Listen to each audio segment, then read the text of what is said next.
Shocked fans, this is Zachary the Drunk and Underwhelming from the Drunk and Under Quarantine Show, and we're here to announce that you have found and stumbled upon our show. We're very happy to have you. If you found this on podcast platforms, you will be sorely disappointed in the magic entertainment. However, the video will be uploaded to YouTube and Facebook. Remember, this show is an adult show, contains adult content. Have fun, stay safe, stay drunk, stay underwhelming.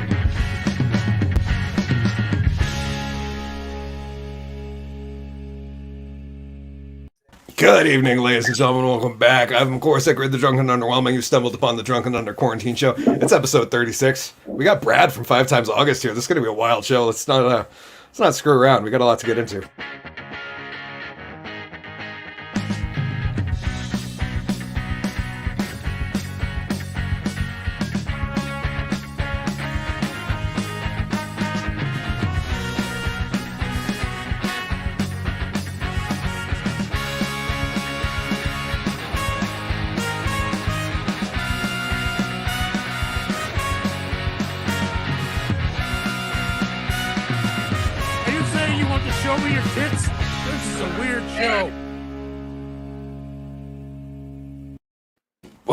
Welcome, everybody. I'm Hickory, the Drunk and Underwhelming. This is the Drunk and Under Quarantine Show, presented to you by the Woolen Comedy Club. We're on episode 36, featuring 5 Times August, which is just a trip to actually say.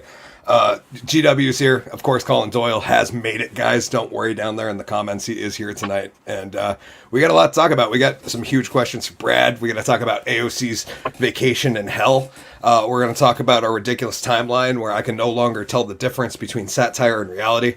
Of course, we're going to talk about Joe Rogan and Getter, and then we're going to talk about Brad's experience with YouTube censorship, because I thought that would be an interesting topic to touch on.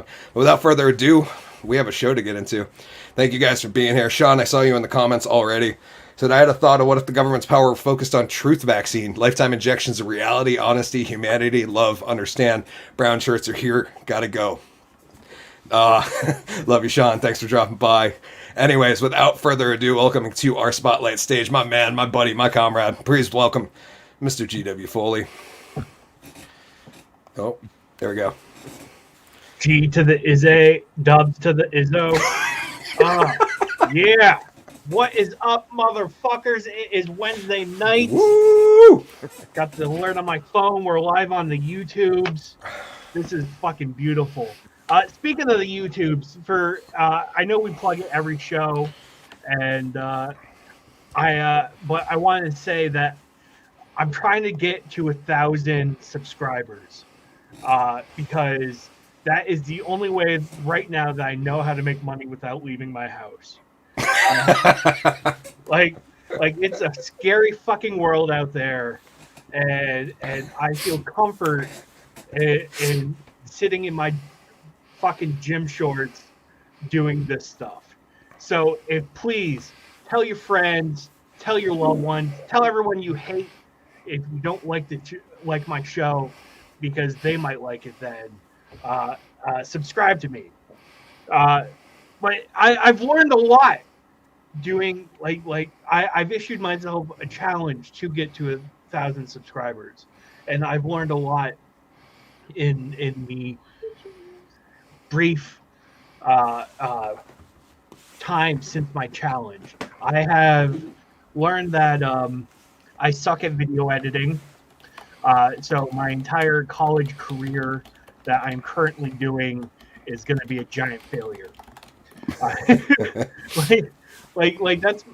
That's my biggest fear with life, is that I'm doing all this stuff, and when I do it, I'm going to be terrible at it, and no one's going to hire me. So I'm going to have to go back working in fucking kitchens. Which, not that there's anything wrong with working in kitchens. Yes, there is. I did it since I was 14 till I was about 26, and you don't know sketchy until you work in a kitchen. That's what I'm saying.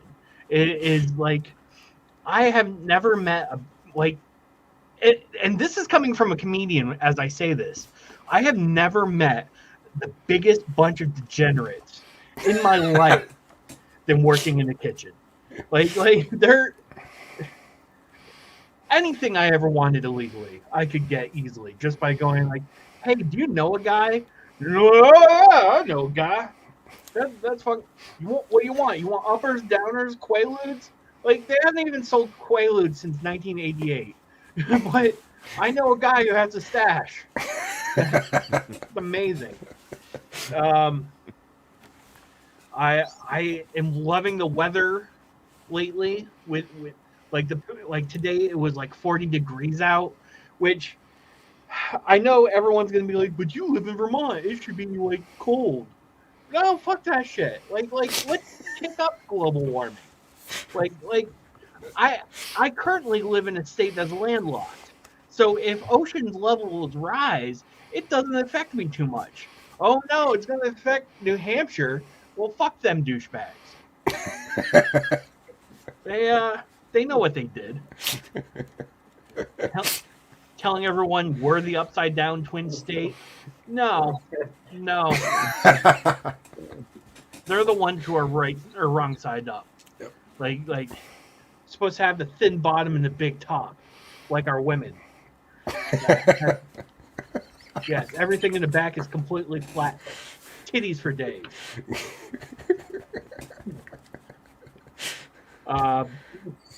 Trying to quit smoking again. That's not doing so well. I think the winter weather is helping because I don't want to go outside too much. So it just means that like I'm smoking more in the house, which is gross. No, I don't smoke in my house. I use my vape in the house because that's what a real 21st century man does. That's my like. I want to be part of modern society. Like I want to live in a world where like smoking is frowned upon, except I can vape wherever I want to go. Like preschool, screw it, use a vape. Like those kids don't care. Like they might even like it because it smells fruity. Like just enjoy this, kid, because this is gonna be the biggest rush you'll ever get. Like, you know, back in my day, like I used to get rushed from clove cigarettes that my grandmother used to smoke. Like that was great. Like I would sit in the back seat of her station wagon and just sit there and inhale all that secondhand smoke. And look at me, I turned out great. I turned out to be a comedian.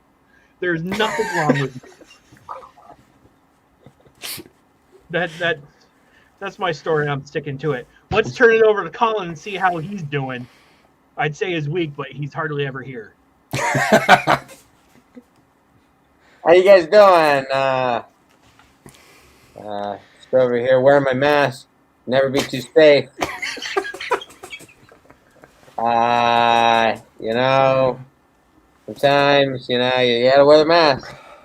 And, you're gonna get... Isn't it strange that people don't seem to understand the mask concept yet? I'm on a gondola today, and what has been COVID central, Killington, Vermont, and people are wearing the mask onto the gondola and then getting on and taking their masks off.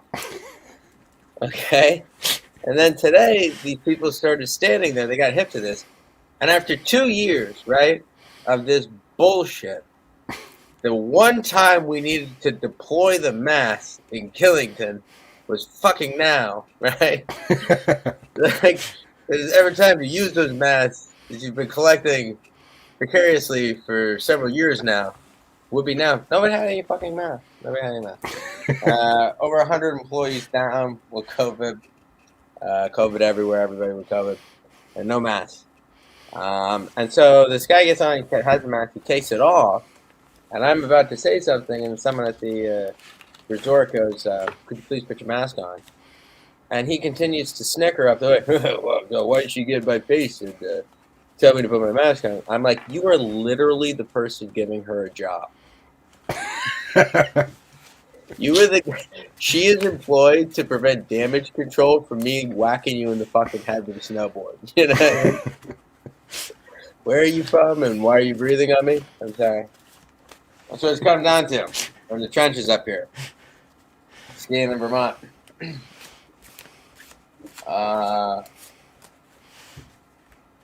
Haven't seen West Side Story yet. I'd like to see this. Steven Spielberg's decided to make West Side Story. Very interesting of him. Man who doesn't really do musical theater, but that's great. His reason for doing West Side Story is because he wants kids today to know West Side Story. He's afraid that the kids today won't know West Side Story because they didn't see it. You know? I grew up watching West Side Story in the 80s and 90s. It was made in 1961. Fucking West Side Story didn't come out in theaters for me to fucking see it. Nor did I don't know, Gone with the Wind or say The Wizard of Oz, right? I didn't actually see The Wizard of Oz in theaters, believe it or not. You know where I saw it? On fucking television. You know? It's like, what are we gonna do? We're gonna remake Wizard of Oz? Be like, you know, maybe these guys didn't catch it in theaters. I don't know. How would they know what that movie is unless we would remake it today? I mean, how the fuck could anyone know what The Godfather is unless we would remake it? And maybe we make it way less fucking shitty, you know, because it's not gonna be the fucking Godfather anymore. So that was my thought of that, you know. And Jerome Robbins was a genius. He was actually a genius. And so now Steven Spielberg's taking a stab at it, you know. But I don't think he understands the choreography of West Side Story quite like Jerome Robbins, who created it. I don't know. I'm just winging it out there, you know. It's like Johnny Depp as Charlie in the Chocolate Factory. That was the worst fucking thing that he could have ever done, ever. It was terrible. He did that to Gene Hackman, or whoever it was who did that role so beautifully. I guess that was Gene Wilder. Gene Hackman would have been way more like, Charlie, I believe in you. Get your ass out there and give it hell, you know? Rudy.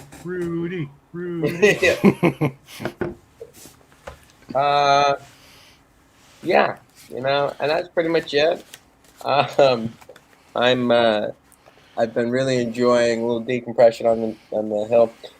Snowboarding used to be something that actually brought me peace of mind. It was something that I enjoyed. It was a moving meditation that relaxed me. Now I realize these same motherfuckers from Connecticut who create anxiety for me on the highway, create anxiety for me on the skiway. It's like just like skiing has become now sitting in traffic in Connecticut while some asshole like cuts across 3 lanes for no fucking reason. There's no reason for it. You're trying to injure someone because you have no reverence for life, you know? And it's like, these are the best skis, this is the BMW. But you're going to kill yourself on both of them, you know what I mean? And with me, you know, not to brag, but, you know, I'm a Vermonter. I can, you know, handle my own on a board. If I couldn't, I would go easy. You know what I mean? I would be like, maybe I should go easy. You know, maybe I shouldn't go as fast as humanly possible. Like, if I were to get in like a Formula F1 race car, I don't know if I would try to hit 5th gear like day one. You know what I mean? Like I was trying to like figure this out, get a feel for it. So it's just me skiing around people who are getting loaded onto sleds with broken arms because they tried to hit the jump into the tree. And they did it. They actually did it. Nailed that. There's a lot of like, I can see what you're doing. That would be cool if you didn't break your arm just then. So what I was saying is actually that they're gone. Now it's the January 5th. Everybody seems to be going back to wherever they came from. And the sky's brighter, the air's cleaner, the views are more vivid, and the snow's better. So that's my Andy Broody weekly report. I'd like to kick us over to the main reason we get here every week, the star of our show. Ladies and gentlemen, without further ado, Hickory, the Drunk Underwhelming. Thank you, gentlemen, for being here. Another amazing week. Happy Insurrection Miss Eve to all of those who have been bombarded by news articles about a riot Good comments in here. Sean said, let's mandate everybody to be in a gerbil ball. I agree. That would be fun, especially on the mountain, because you get hauling ass down there, flipping on the gerbil ball. That would be much safer than snowboarding for me, anyways. I'm not coordinated or sportsly enough to be doing that shit. Sean said, if there's a mask out there that would prevent me from smelling my own flatulence, I would consider wearing it for protection. Great to see you out again, Colin. Love it. Thank you for being here, Sean. Gaming with Sleepy Hollow said, what up, everyone? What up, gaming? Good to be here. And Nick says, good evening, gentlemen. Is that Colin? Lol. Yes, Colin did make it for the show. I'm going to perform just a little short one I really enjoy, and that way we can get to Brad, because I'm very, very excited that he's here. So I hate to waste time. So basically, I'm gonna riffle through here, and Brad, if you wouldn't mind saying stop whenever you'd like, we're gonna select a card. Yeah. Right about there. Okay. Let's see if I could do this right here. We have got a 6 of spades. So what we're gonna do is I'm gonna set the 6 spades there, and very fairly, without doing any shenanigans or magician funny business, I'm gonna slip it right back into the center of the pack. Now, a lot of people ask me, Hickory, as a magician, especially a wildly intoxicated one like you, how the hell would you find a card in the middle of a deck like that? And the answer, my friends, is you need to have a trained eye. Now, that's something you can pay for extra with LASIK, and they improved it. I mean, it was there the whole time. Not this one, because it has a bit of astigmatism, so it kind of throws it off. But if you were to go through the cards, I don't know if that card would stick out to you guys like a sore thumb. But to me, very, very apparent. And if I was to show you that the blue card would have been 6 of spades. So let's try that again. I'll stick this up here on the trusty board, and that way we know we have a scientific control to make sure that I'm not cheating. That I couldn't do it twice, but unlike the rule of magic where everybody tells you not to do the same trick twice, we're going to try it. So I'm going to riffle down through here, Brad, and if you just want to say stop one more time. Yeah. Okay, right about there. And I guess my question was, did you want the top or the bottom? Ooh. Let's go on top. Okay, top. We got a 9 of spades. We're going to take that out. We're going to place it in the middle. And just like that, we're going to we'll even rub it with the magic wand here. And yeah, my Mr. Potato Head still identifies as Mr. If anybody has a problem with that, you're on the wrong program. But if we were to go through, you'd see that the name Drunk and Underwhelming applies. Yeah, shit. Oh, no, that's funny, because there's only one blue card. And if we were to take that blue card, and I'll set the cards down and show that I have my sleeves up, nothing weird here. What was your card, Brad? That was it right there. The 9 of spades. Spades. Nice. Thank you, sir. Just a quick little piece, because we... Okay, Sleepy said girls would love that magic wand. Yes, they do. Especially when I make them appear in their hands. They absolutely love that. It's there's a reason that I have such an adult show when I'm at my live shows. Anyways, but without further ado, we're going to get to the man of the hour. I'm very excited to have this guest on. We've been stoked. The boys and I have been talking about this for a month, praying that he would feel better. We would be able to have him on the show, and he's here. It's wild. I'm stoked. But without further ado, welcome to our spotlight stage, a man who's put out some damn good music, and lots of it. A guy that I only found because if you find folks in the comments section, I don't know if it would have popped into my feed ever, and it's the proof that the YouTube algorithm sucks, because Brad's music would be one of the only 5 artists in my feed if YouTube knew what the hell they were doing, but it's not. So hopefully that gets fixed, or we find a better alternative soon. But without further ado, welcome to our spotlight stage, Mr. Brad. I can't pronounce his last name live. I can type it. I know how to spell it now, but I can't say it. We'll have him clear that up. But the man behind 5 Times August, welcome to our spotlight stage. Hey. Oh. All right. Yeah. Thanks, everybody. Welcome. Is this my portion of the show now? Absolutely, you have the stage for as long Where I as do you'd the like, my burlesque friend. dancing? Yeah. All right. Well, I'm happy to be here. Let me get my clothes off here. No. No, it's nice to be here. Yeah, I wouldn't be here if not for if not for the YouTube censorship, actually. Because what happened was I released a song called "Sad Little Man" in November, and it's kind of a poke, not kind of, but it's a poke at Anthony Fauci, and Glenn Beck shared it on his show soon after its release, and it started getting all kinds of is going viral. The video is going viral, and right at the peak of that day, I started getting these comments on my YouTube. On the YouTube video that was saying, hey, this isn't showing up in YouTube search results. And so I was doing all these different little search result tests, typing things in. And I was doing that. They had removed the video completely from search results. So if you typed in 5 times August, sad little man, you weren't going to see my upload of the video.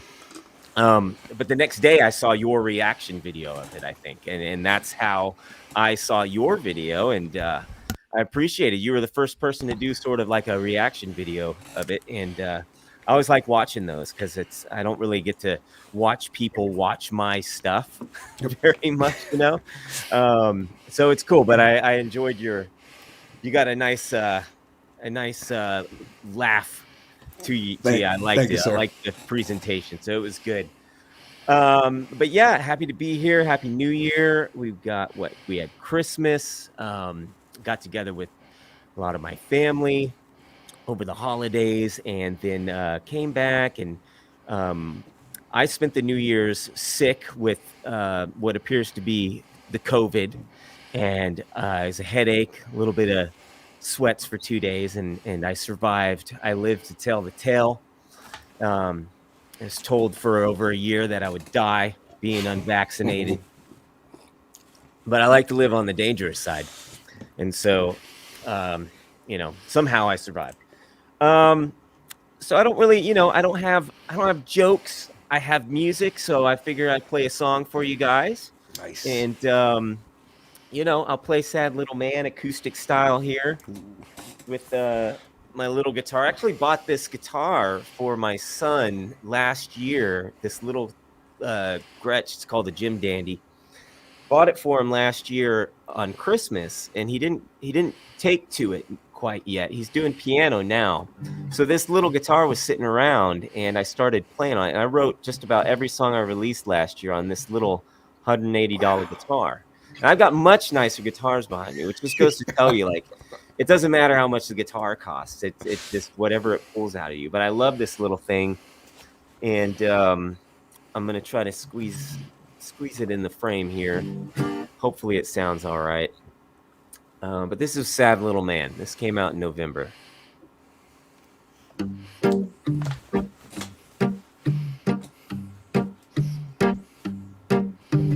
Sad little man sitting deep in a lie. He's dead in his soul, but he'll keep you alive. Do what he says, not what he do, 'cause the truth is for him and the lie is for you. Sad little man, but he's treated like a god, as the faithless pray to a fake and a fraud. Worship the man, pledge to his word. 1 shot, 2 shot, now you get a 3rd. Sad little man,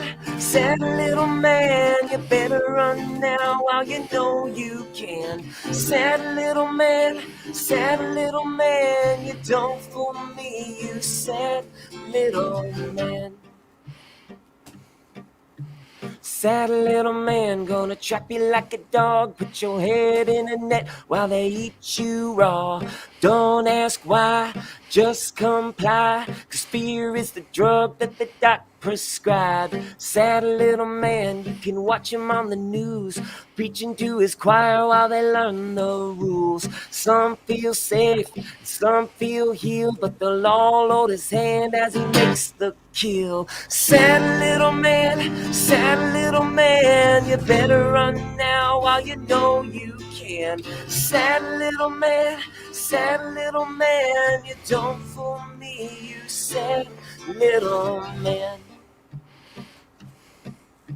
Sad little man, and he wants your kids. Some might live while the rest get sick. So put him to the test, listen for the yell. When the truth comes out, he's gonna burn in hell. Sad little man, you better run now while you know you can. Sad little man, you don't fool me, you sad little man. You can't fool me, you sad little man. Woo. There you go. Oh, thank you, sir. There you have it. Thank you so much. That's my bit. Is that all right? That was perfect. We're gonna move right into the talk show portion, but there is a jarring bit. This might be loud. Just be warned. I'm not really good at mixing this video, so.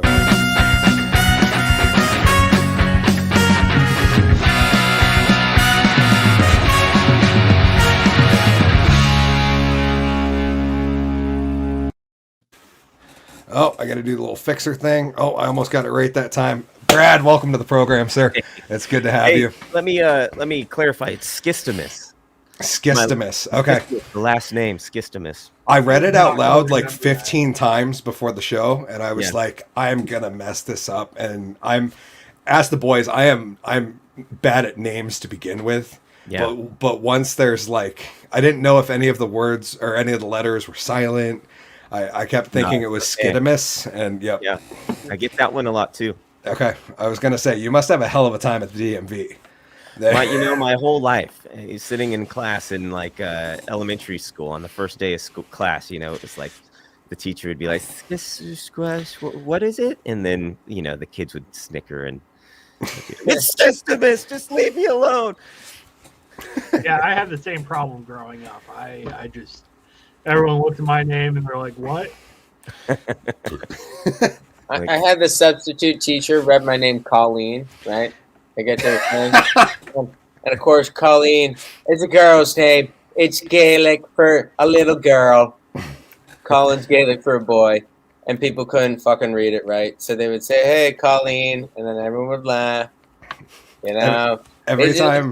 Every time I try to auto type your name, Colleen comes up. Yeah. Like it's taken me, I had to do it like 40 times before my phone was finally like, okay, Colin is a word. That's I mean, when is Google going to fix this for me? Why is my word not fixed this yet? In fairness, the auto spell always changes. My wife's name is Kelly, and it auto changes it to jelly. And I'm like, never have I ever even typed the word jelly. But you sure do want me to get some, I guess. Sean said, absolutely amazing. Thank you. Talking to Brad. Right up there with Socrates singing in my bunkhouse. That's awesome. Nick just said, just followed you on YouTube. Yes, please follow Brad. Listen to all his music, dude. It's absolutely amazing. And we have a lot of questions, so we're going to get right into the talk show portion. Starting first, let's catch up with Brad at 5 times August and see how his 663rd day to slow the spread has been. It's been 663 days since we announced the 15 days to slow the spread, and we're still working on slowing it, I suppose. But I wanted to ask you, Brad, because you're from completely Texas, right? Yeah. Okay, I do research, but I'm not good at it. I'm a drunk magician. You can't expect a whole lot from me. We try to keep the bar low on purpose. But first off, it's Texas. The rumor is nothing's changed. Is that true? Like, is it just everything wide open? Do you guys have staffing issues? Do you guys have you experienced the whole like half the restaurants in town closed? What's it like down there? Right. It's generally, I live south of Dallas. Now, from what I understand, I've avoided Dallas for a while because they've gone kind of nuts with masks and stuff in the cities. Um, and you know, my town's relatively normal, you know, and it's had its ups and downs. I think they're getting a little on edge again because the Omicron is picking up and it's taking over everything, but not really. But Texas has been interesting. I tend to take it for granted, I think, because I was talking to somebody from Canada weeks ago, and I was like, "Yeah, you got any great, holiday plans?"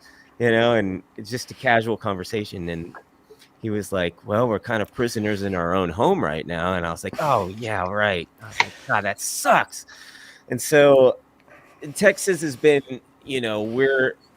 we've got spirit and fight and vigor, and I definitely was. I've watched sort of this crest of obedience and pushback happen over the last 2 years. Like my local Walmart, for instance, they tried early on to do the whole mask thing at the door, and I remember early on, I think everybody sort of behaved the best you were ever going to get out of this whole thing. Yep. And early on, everybody was just sort of like, okay, we'll all stay home for 2 weeks. And then we got duped, and here we are 663 days later.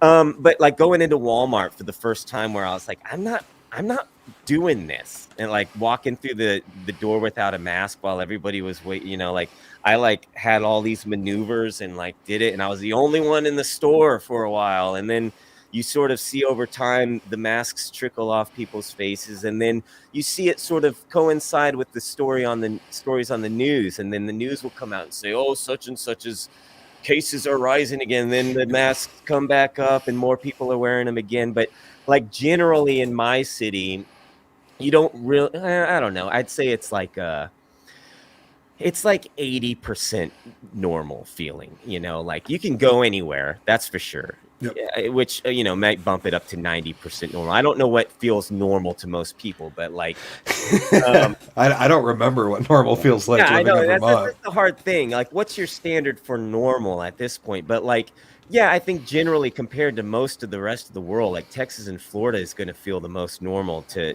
you. If I can go anywhere I want. I don't have to wear a mask, and I don't have to worry about anybody hassling me about wearing a mask or anything like that. So I feel very lucky in that sense that I don't have to deal with the hassle too much. I mean, I've run into different things in traveling and stuff like that, but yeah, Texas is feeling all right. I'm grateful to be here, and I just the further along we get in the crazy, I'm just like, can we just be our own thing? Can Texas just secede and we'll just do our own thing? Because I really don't think we need anybody else at this point. It's crazy. I agree, but if you did, there'd be another 3 million people from other states that would move there. Well, that's what that is what's happening actually right now. Is you do have a lot of people moving to Texas and Florida. You can see. Yeah, I saw it was Texas, Florida, and West Virginia were the top 3 states to gain population in 2021, and Chicago, New York, and Illinois were the top 3 states to lose population. Mm-hmm. We've experienced a dramatic shift just in Vermont, even though Vermont is so we're Colin, what, 5 hours from New York City? Yeah, 4.5 to 5 hours. 4.5. We're 2.5 hours north of Boston. But we Vermont's a weird thing where we have to explain Vermont, we are a bunch of rednecks who vote for Bernie. It's a really strange thing up here. There's a very progressive part in Burlington and Montpelier, which are not the rest of the state, and the rest of the state's just kind of rural, and we're gun-toting Americans, and that's kind of the deal. It's this weird, I just thought Vermont as a place that you want to be able to smoke a joint while carrying a pistol at your gay friend's wedding. Yes, that's a very good. Yeah, like that meme. I as a Vermonter, I want my transgender friends to be able to defend their marijuana fields with fully automatic weapons. Right. That's we're like just liberty. Like I don't care what form it is or what it is. Like that's kind of the deal here, and for the most part, we have a fairly polite society.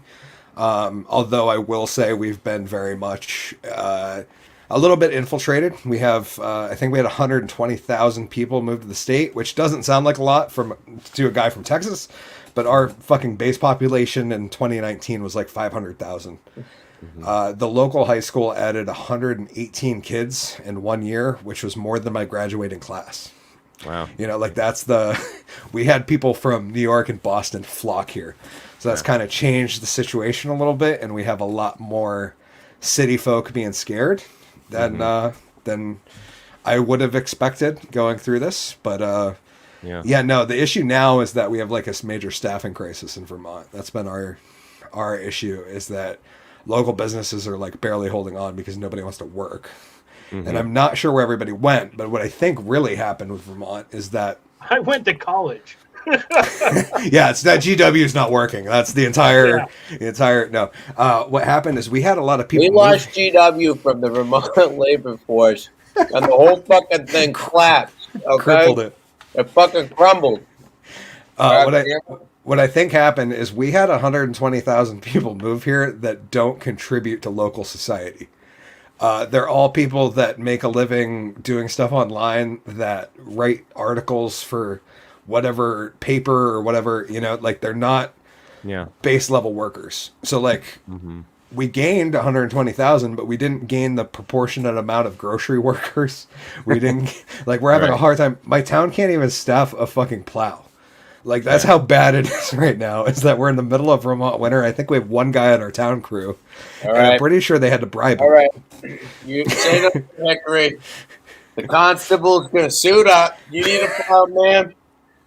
All right. I will be Johnny Plow. Get the cars out of the fucking way. I'm plowing.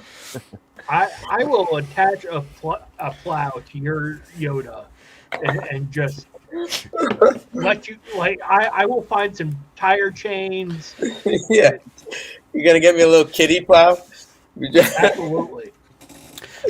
Sean says my definition of normality would be the government only attacking you one agency at a time, rather than all of them at once. We're all come together. Sean, we love you. What they've done is they have created a flurona of government, if you will. We do have a flurona of government. Terrible things that have now joined together to make this one horrible blob of disaster. Of garbage. Just hot garbage. That's all I see. Yeah, I had posted about like all the people driving from California. I was like, if you're moving to Texas from California or New York, I hope you take your 1,400-mile drive. Like, I hope you take time to reflect on why you're getting out of those places. Take some time and think really hard, and don't just bring it to the state and ruin this place because, Interesting point. And, and I think that's the case everywhere. I mean, like with Vermont, it's like people move to Vermont because they love the Vermont lifestyle, but then they come up here and they instantly want to start changing shit. Yeah. It's kind of interesting where it's like, not to say that we don't want to improve, but it's just like, isn't it funny that you came here because you like the way it was, opposed to where you're coming from, but you seem to be wanting to change? Well, one of my favorite examples was, but it could be better. That's what I'm saying. One of my favorite examples of this is people moving to Vermont, and I've actually heard, I think, other podcasters talk about this in whatever respective state they're from. But the people move to Vermont, they move in near a gun range, they get warned, hey, there's a gun range half a mile down the road, and they're open from 9 till 6, and you're gonna hear. It's Vermont. You're going to hear gunshots. And the first person that moves in says, okay.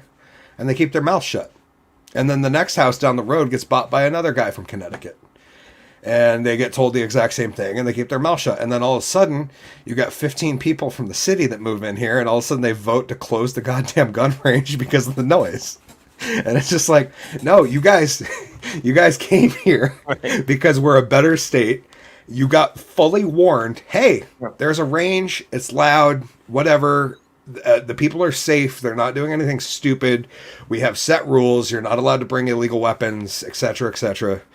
And they still move all their friends in so they can shut this thing down. And it's like, no, that's like the perfect example of what happens with these idiots and You're why like, you they came ruin here. places. You came here. Right. Right.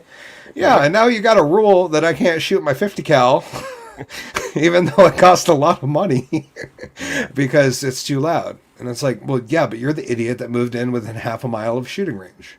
Yeah. I don't live within half of a mile of a shooting range. And if I did, it'd be on my property and I'd love it. The thing is that these people that make these moves, they buy houses online. Like that's what's happening a lot in Texas. Is like you don't even have. They're just they just buy it straight up online. Sight unsold or sight unseen. Yep. Yeah, that happened with my neighbor right across the street from us, and they put their house up on the market, had it out of the way in 24 hours, and like it was just crazy. And then I don't even know who moved in there yet, but hopefully they're not from California in there. Are they selling for ridiculous prices too?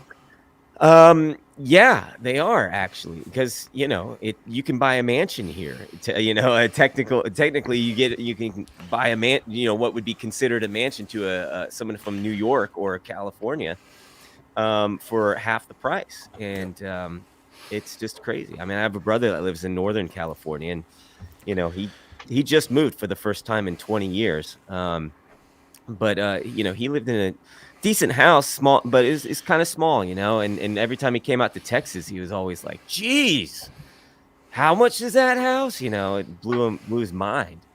Yeah, we had property values literally double. Like, it was so bad that I was nervous when tax season came around because I was like, are they gonna start taxing us on what the new property value is or what it was when we redid our house? That's crazy. It's absolutely crazy. We got Nick saying the town select board needs to go. Agreed. He's a local. Jason said, good evening, fuckers. Good evening, Jason. Glad to have you. Sean said, a rat jumping from one ship to another does not magically transform it into a dove. Well said, my friend. That's a really good point. Jason said, that's why I live out away from shit. Yes, me too, sir. And Marcy said, shit, I was stuck on a call and just tuned in. Seattle's super bad. Agreed, Marcy. I wouldn't go to Seattle. It would cost a lot of money to get me to travel to that place. Not gonna lie, or Portland or any other major city right now. I have zero interest. I don't care how much money they offer the Drunk and Underwhelming to stumble out there and pull out rubber dicks and all. I'm not in. I'm completely opposed to the idea. Unlike Hickory, if you want to book me for a major city, I'll go. That's right. You can book GW and call in, but Hickory will not be there. If, at best, I'll be on a green screen, and you guys can just I'll show up on a screen and do a little bit. But it looks like GW and I will be performing in New York City, February 22nd at Greenwich Village Comedy Club. Come check out the show. It's only a 33% COVID infected city right now. Only That's right. 33%. That's. Did you see that December 26th, New York City was a quarter of the national cases? Wow. Yeah, I believe that. Nuts. In the most vaccinated city in the country. Everybody knew it. Where you can't get a cheeseburger without your papers. They were still having that bad of an issue. It's mind-boggling. We're going to move right into the dystopian future that we have. What the drunk was she thinking? AOC's vacation to hell. I got some ones pulled up here. We got Brad. Did you see this? Saw a little bit of it. Well, AOC went down to Florida. She was looking for some freedom to feel. They all seem to want to go somewhere else. She ended up showing off her boyfriend's feet, but we'll get to the base story. So the base story I didn't think was that big a deal. She got spotted at a restaurant without a mask on, drinking a cocktail, which I'm like, okay, dude, she's eating. It was a opportunistic photo. As much as I don't like any of these politicians at this point, I'm going to give her the benefit of the doubt and be like, okay, if I'm sipping a Cosmopolitan, I'm probably not going to be wearing a mask either. Right. Shame on her for visiting Florida, even though she's called Ron DeSantis all sorts of names. But this is from the New York Post. They say, it's the agony of the feet, which I thought was not as bad as some of the puns we see on these mainstream media articles. Still not great, you know. They're doing all right. They need to hire us to come in and write for them. I think Progressive Lightning Rod Rep Alexandra Ocasio-Cortez, who called Republicans creepy weirdos for mocking her boyfriend's sandaled feet during a Miami getaway, doubled down on the trash talk Tuesday by posting a video of him hoofing it through a parking lot. So he recently went to Florida, where Republicans developed an obsession with Riley's feet, AOC said in the video posted. So give them what they want. The hubbub about Robert's feet stepped off last week when he and Ocasio-Cortez were photographed sitting maskless outside a Miami Beach sushi restaurant as New York City was undergoing a record-setting surge in coronavirus cases fueled by Omicron. More maskless images of AOC appeared Sunday, where she was partying at a packed drag bar at the Empire State extended its vax and mask policies until February 1st because of the spike in cases. The pro-vax and pro-mask AOC was slammed for her rules for her rules for thee but not thee approach to vacation. Some mocked her for enjoying a taste of freedom in the Sunshine State, where Governor Ron DeSantis was opposed to widespread vax and mask mandates. But the dogs really came out when Steve Cortez, a former Trump campaign advisor, called attention to Roberts' choice of footwear while at the sushi restaurant, which was kind of dumb. It was a dumb dig, and I will fully admit that. But her response is crazy.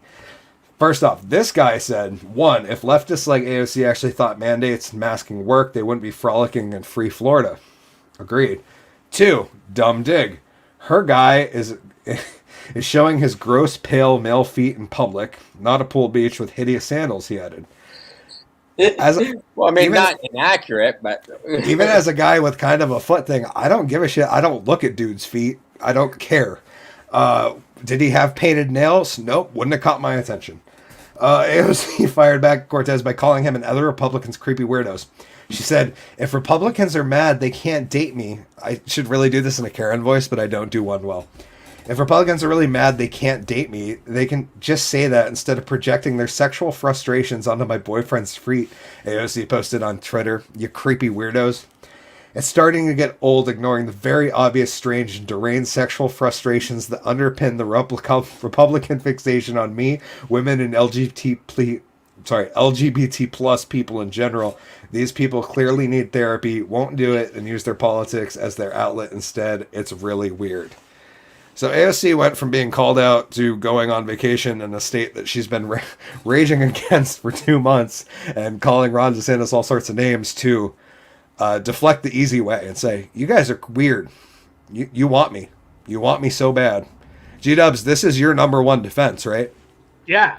I mean, that's the whole reason why I call her out, and her boyfriend's creepy ass feet, which is because I want milk from those socialist boobies.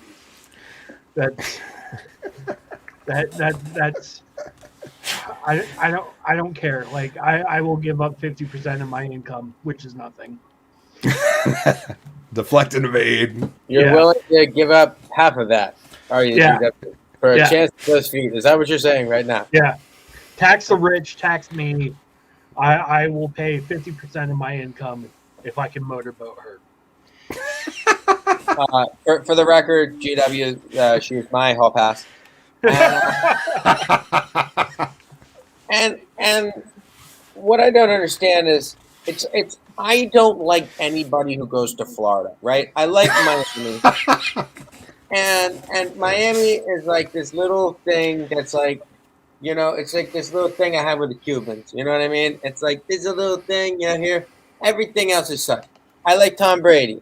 Tom Brady plays for the fucking Patriots for many years. Then where are you gonna go? You're gonna go to my sunshine on my goddamn shoulders, Florida, to go play for the Buccaneers. Who the fuck are the Buccaneers? You never even heard of the Buccaneers. Is this a real football team? The Buccaneers. And then this guy goes down there and wins the fucking Super Bowl. You know what I mean? In Florida. All right? LeBron James. He's in Cleveland. He goes to Florida. Everybody fucking hates him. Okay? It's that simple. Everybody hates you when you go to Florida. If you are a politician, go to the Bahamas. Go to Jamaica. Okay? Break our fucking trade or whatever type of thing you have and go to Cuba. Have a cigar with Fidel. But don't go to Florida. Okay? And AOC should know that. Go to Baja California with all the other Democrats. You know what I mean?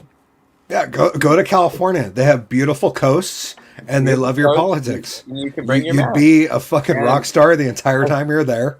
Exactly. I don't know how she visited Florida without getting spat on. Well, To be straight up, it's amazing. What she does with her boyfriend in the privacy of their own hotel room is her business. That's true. I mean, I'm not saying. I'm just saying that if she was to get spit on, I know the culprit, and he has crappy teeth. I would just like to point out the sandals that were apparently so hideous were brown Birkenstocks. Jerusalem cruisers, as we used to call them. Jerusalem cruisers, exactly. This is Water walkers. the official shoe of Burlington, Vermont. Okay. Yes. This is the Birkenstock. Now, this guy, he's trying to be like, hey, I'm cool with the AOC. I'm cool with Bernie. I'm a hippie. I'm a cool guy. Look at me in my Birkenstocks in Miami. That ain't fucking sexy. You know what I mean? You're in Florida. You need to be wearing linen pants, a nice light linen textile with some flip-flops, right? Don't go down there with your pale-ass legs, with your brown fucking Birkenstocks that you bought at the mall, and think that you're Mr. fucking GQ. You look like a shithead. I will defend, because the boys are ginger, and I will say you do not want to see a ginger with pale ass legs and flip flops. Like No, GW. What is uglier, you in flip flops or you in Birkenstocks? I can't picture this in my head. I would like, at least Birkenstocks would give me some sort of form to my foot, not just the white massive blob that like my body rests on, like two giant flat white tires.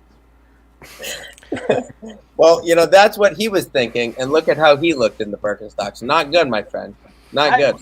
I think he should have just flipped them off, like just take them off and walk. This is what you need right here, pair of Pumas. You know what I mean? covers the foot up. It's light. You know what I mean? It's a hybrid. More like a thong, it's a hybrid. Like flip flop guy. Yeah, exactly. I want to ask Brad, what do you think about this? Because this is a lot like Gavin Newsom showing up in your town and having a good time.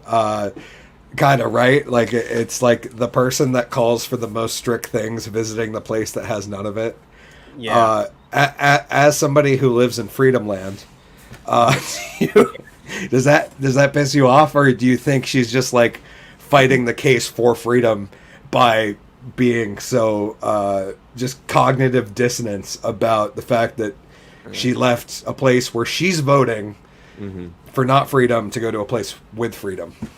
What do you think? Well, that's what we've seen all year is the people that are making the rules are breaking them time and time again. That's very true. It's like they lay it on thick for everybody else, Newsom included, in his own state, no less, and so, you see these guys like de Blasio and Cuomo, and they're just, I don't even know how you look at these people and you're like, yeah, they seem like good people, like I trust that guy. Like when you see de Blasio in his presentations to the city, and he did the one with the hamburger, and it's so condescending. He's like, "Oh, you need to take this whenever you think of a vaccine," and he's like eating a burger. And then like, what was the other? He had a comic book, and he's like, it's all set up, and he does one of these things where he's like, "Oh, hello, I was just reading this comic book that you can only get if you're vaccinated." Like, these people are so stupid and condescending, and it's just a big show. And it's no, it's no different with AOC. It's like, I don't, apparently you guys, you got a little crush on a little AOC. I the boys do. I'm repulsed. I those horse teeth really ruin it for me. That's what really does it for Hickory. As far as I'm concerned, AOC is the only bartender in the U.S. that has nothing to bring to the table. That's and I can't, like, she might do well for me if she never spoke. You know, if she was just quiet. Well, you know, And like I'm like she'd be a pretty I think quiet. she's Maybe if she toned down the crazy eyes and like the maybe got. crazy eyes are the thing. Like, God. I love those crazy eyes, but She you got- got to stand a Latina here, you know. You need those. I remember she freaked out on a YouTube creator for a We're thumbnail. turning you on right now. There it is. That's the look. That's the look. I remember AOC freaked out on a YouTube creator for editing her photo into bigger crazy eyes, and it turned out that he hadn't. He'd just taken a stock image of her. Like that's how bad it is. Is that That's awesome. these people can't tell when you're making fun of them or not. Did you ever hear about the guy who he was like a hipster in Williamsburg, and he sued this publication for using a picture of him, and it turns out it was like a different person. That's pretty funny. Like, hey, that's me, man. That's a fucking picture of me. It's like, no, it's just another hipster motherfucker. We got some questions in. This one's from Sean. Sean, we'll answer this one or ask this one. Sean said, "Brad, what should Americans be talking about that they are not?" Oh boy, that's a deep question. That's wicked deep, Sean. You got to be a little more specific, bro. That could be a full 3-hour podcast right there. What should we be talking? Well, you know, the thing is that we've honestly, conversations like this that we get distracted with are doing their job way too well. Like, Yeah, that's true. And we are so distracted with all these little, nuances of crazy that we should really be talking about how we're going to solve this problem, how we're going to demand our freedoms back, the normalcy that we're after. How are we going to get that back? 'Cause it can't just, and I've been saying this on podcasts over the last couple of months, but like we have to get offline more, and we have to get out more, and we have to really make the effort and make sacrifices with our time to go get out there and actually, be heard, fight back, make a point, demand things change. I posted that today. I said, don't just hope that things change, demand they change. We don't demand that things change. Like I had this analogy come to mind recently, thinking about the idea of like Americans are set up to settle and just completely take the beating, no matter how little of a thing it is. Like when you go to a fast food joint and you're like, you order a burger, and let's say you say no mayonnaise please, and then they put mayonnaise on it, and by the time you get back to your table you go, oh, like most Americans are set up to go, well, I'll just scrape it off, rather than go back and fix the problem and demand that they do it right. You just paid for that food. It's your food. You want it done right. If it's not even hot, you just sort of deal with it. And so that mindset now is taken over in one of the most important, crucial eras of our lifetime. And we're just sort of like milling around with these cold fries, like I'll just eat it and hope that somebody heats them up later or something, no, let's fix this. Like, I think that's at the forefront of what we should be talking about and doing. But the news and the media and the government every day are just cramming us day in and day out with something new. And it's like, we don't even have time to think about how to solve anything because we're on to the next thing, Kyle Rittenhouse, and then Ghislaine Maxwell, and then, a new variant, and then, this, that, and the other, that our brains are getting fried with information and problems while they just keep changing the rules on us. And so the goalposts have changed quite a few times. And the goalposts as I opened up with the 663 days to slow the spread. Mm-hmm. We've moved the goalposts more than once. That's for sure. Yeah. But yeah, I agree, Brad. And it's sad because I have a hard time sometimes where on the show we don't want to focus on the important stuff, where we just want to like have fun and talk shit and be ridiculous and talk about the ridiculous shit that's going on. GW always talks about the important shit.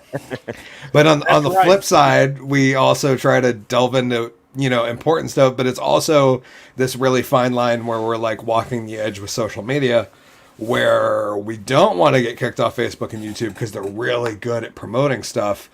But we also am like, well, at some point we're gonna have to move to fucking Rumble and a few others. And, Yeah, it's gonna happen anyway. And leave it behind because at some point the show tonight will not be acceptable. You know what I mean? Even though we haven't said anything especially egregious, we haven't questioned any professionals' opinions, we haven't questioned any overarching oligarch as far as we're not shitting on the CDC or anything, like stuff like that. But at some point, I feel like this we'll have to move the entire Drunken Under Quarantine show, almost 100 episodes now, over to other platforms, just so that we can continue to speak as freely as we do. And it was at that time I realized that my freedoms were no longer there. We got a couple comments in. Sleepy said, "Who's the best car or bike driver among you all?" I don't know. I'm a drunk magician. Don't trust me behind the wheel. Drives a hell of a broomstick, though. Colin is used to driving in New York City, so that might be he might have a leg up. GW's car only works like 1 out of 5 shows. Yeah. Brad, are you a good driver? I don't know if I'm a good driver, but I've driven across the country there and back again several, And you didn't die, so you probably won. I didn't die. Yeah. Or mow anybody down. I'm going to assume, based on the fact that he's free in here. I'm still here. You can run over at least like 5 homeless people before they actually catch on. That's actually a good point, GW. That is actually a low number. But you hit one protester, GW, just one. Well, no, it depends on the type of protester. Because if I mowed down a bunch of people in Charleston, like, oh, that's fine. Except if it was a left-wing protester. Hey, you guys remember that part in the time in the quarantine or the pandemic or whatever, when the NYPD were just driving over people in New York City? That was fun. Yeah. You remember that time that guy ran over 40 people in Waukesha and the media didn't cover it? That was cool. Yeah, we had it. That was like less than a month ago. It's fucking insanity. That's what I'm talking about. See, they just cram us with stuff, and then you're like, oh yeah. Yep. Sleepy answer. Sleepy said, "Whoever thinks is best, then try an Indian road. You will definitely won't ever think like that again." No, my friend went to my bestie Jakeapoo. If you're out there, Jake, I love you. He went over to India because his brother married an Indian lady, and they had a traditional Indian wedding. And he said no. He's like, you hire a driver. When you're in India, you hire somebody to drive for you, because if you're from America, you're gonna die.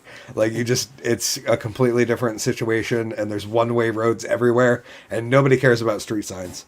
And I'm like, okay, it sounds like anarchy, but anarchy's fun sometimes. I could drive. I like this.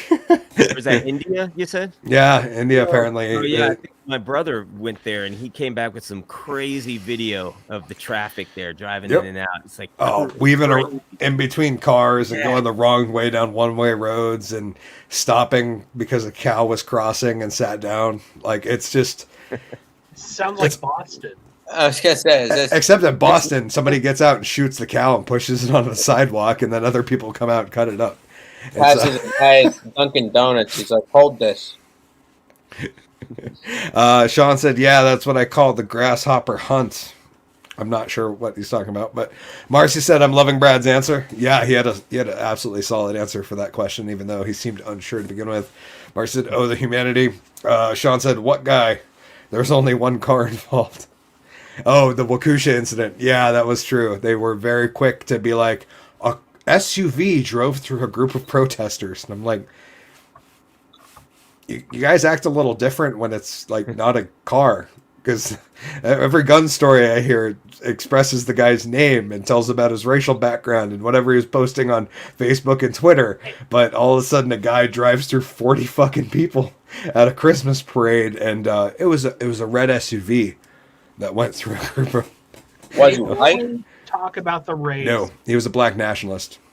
He was a black nationalist who drove through a driving an SUV through a bunch of. Well, it's not like he was driving a Honda Civic, now is it, mate? He didn't do it in a Hyundai, not did he? Gaming. Sleepy Hollow said breaking traffic signals in India is common. Yeah, from what I understand, they shouldn't even bother putting them in there. It seems like a waste of time and money. Marcy said, I want to drive a truck across that jacked mountainside. You talking about the U.S.? Yeah, I would love to drive across the U.S. We're actually going to drive to Florida in March, and I'm very, very excited about it. I'm going to try to shoot the show from the beach. I don't know how it's going to go, but I'm very excited. I've never been to Florida. I'm excited to check it out, and I've never driven the full East Coast. I've only been down to Virginia. So very excited to go. I guess I've been as far as DC, which I fully regret. I've always told everybody ever that DC was the most disappointing experience I ever had because I was expecting our nation's capital to be beautiful, and it was a bunch of homeless people in potholes. And I was like super depressed by the entire experience. Seems like you show up and it's Biff Tanner's dystopian nightmare. Nick's got a backhand. He said, so GW's car works more than shows with Colin. What the fuck is it with you guys with roommates in the show? Okay, I was down because I was sick. God forbid I'm okay. Me and Brad, we could have died, okay? But we didn't. It's true. The wife said, the beautiful assistant said, not a chance. Hickory's going to be MIA. No, I'm going to be broadcasting live, drinking a cocktail in Florida, showing off pictures of my beautiful feet in Birkenstocks, and next to my blow-up doll with AOC's face tagged on it. I'm really excited about the vacation. And Foley looks like Harry Mack with glasses. I've never. I don't know. I feel like I should probably pull up a photo of this guy. I'm scared now. I think Fox Racing had a guy named Rutledge. I don't know his first name, but Rutledge was like some car expert, and some guy kept calling me Rutledge because he said I looked exactly like him. Yeah. There you go. I'm way too fat to look like that guy. I know, but you were saying if he was chubby, you were chubby. He was chubby. And glasses. No, he said with glasses. No. Oh. Right there. See, he's got the cheeks fudge out a little bit. Yeah, there it is.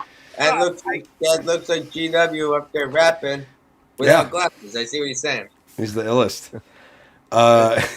The wife said we're too poor for Birkenstocks. But that's why we'll go with the Walmart brand ones. It'll be even more authentic. No, let's put you in some Crocs just to piss off Kevin McTaggart. Oh, that's a good question. Sean said, absolutely no disrespect intended. Will Brad express what drove him to sing about his truth? Which truth? That's all these songs this year. There's been some amazing ones. Not to ask really hard questions because it's like picking a favorite child. What was your favorite release of 2021? Probably Sad Little Man. I just feel like each song that I've put out, I started releasing these kind of protest songs. I didn't think of them as protest songs, but the more I've done them, they've just sort of categorized themselves. But from each one, I've kind of gained more and more confidence in how I want to say what I want to say. And I started in January last year with a song called God Help Us All. And it was a big deal for me because I've been making music for 20 years and have always sat in the middle of the road with, my audience and trying to please everybody. I just wrote, your acoustic singer-songwriter kind of love songs or whatever. Yep. Which are beautiful, by the way. Check them out because thanks. Brad wrote a lot of beautiful music before it edged into the political protest side of things. Yeah, if you had told me at some point I would be a rebellious protest, that you would be the punk rock guy. Yeah, I would be the punk rock guy, right? Crazy, right? I would have laughed at that idea. But we reached a point at the end of 2020 where I didn't even know what I wanted to say musically, but I had sort of waited. I was hoping my musical influences would speak out, and nobody really did. We're at this point where the entire mainstream entertainment is almost dead silent. You've got to all the rebellious rockers, right? They're just sort of falling in line with the machine and getting in line with the agenda. It's Rage on Behalf of the Machine. That's exactly. One of my favorites. I love that. Yeah, and it's so it's insane. But I think that, you know, once I did Sad Little Man, you know, that I thought from one to the next, I keep going like, oh, I'm going to get in trouble with this one. And then, you know, I've done 7 of them now, and Sad Little Man, I was like, oh, I'm really going to get in trouble for this one. But what happened, and I didn't even really think that people were going to like pay too much attention to it. What happened was it started getting censored, and that's what sort of took it to the next level. Yep. That Streisand effect that they talk about, and so that was surprising, but it told me, you know, I still didn't get as much pushback as I thought I was going to get, but I got a whole lot of support, which that's what's been spoke the most to me in making these songs, is that rather than getting a lot of negative pushback from people, I've gotten way more support in what I'm writing and releasing now, and it tells me there's a lot of people out there that are, you know, yearning for this kind of stuff to be out there, because it's true and it's real, and it's you know, it's not just like, if you look at the mainstream art right now, it's just hump music, it's Cardi B and, you know, Lil Nas, and it doesn't say anything, it's just sex music. Yep. So, you know, my point with these songs has just been, I'm going to do something real. I released God Help Us All. It's just me and acoustic guitar, one take kind of thing, live at home in the studio, my bedroom.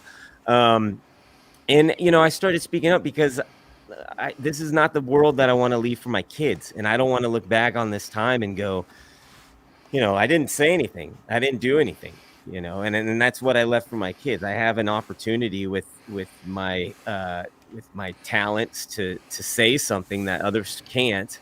And so I sort of enlisted my music for this time, is how I kind of view it. The first couple songs were kind of like, I was just sort of venting, you know, and had to get it out, and didn't really care if I lost fans, which I did. But I gained a lot more fans, you know, over the last year. So it's been a journey. It's been pretty cool. But yeah, there's a few guys that are speaking out. Eric Clapton and Van Morrison have released a few songs and stuff. But it's crazy because you like look at the entire music industry that's supposed to be rock and roll and, you know, like rebel and you've got Van Morrison and Eric Clapton are like the only 2 guys out of the entire span of things where you're like, oh, they actually said something, you know. Yeah, Sean commented and he said Eric Clapton dares to speak out and is abused by his so-called fans of cancellation. Yeah, and he's labeled anti-vax, and he got the vax. In fact, that's the crazy thing, is he got it. And then he told his story and how he dealt with it, right? And then he's slammed by Rolling Stone magazine.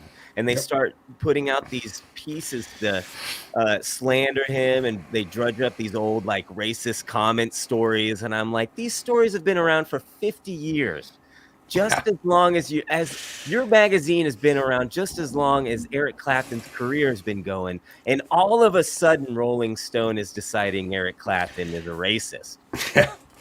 Yep. Now in 2021, Nick commented and said, "GW, you look like Rutledge." I don't know who that was, so I pulled up a photo. Yeah, a little bit. G-Dubs looks like this guy a little bit. Yeah. Wait, hold on. Let me. That's totally you. I didn't know. GW apparently is an undercover NASCAR guy. Wow. Or an actor. Auto racing analyst. Had no idea. Brad, we're running late. We're not keeping you, right? Are you good? Are you good on time? Do you need to get out? I fully understand. We're hang out a little bit longer. Okay, cool.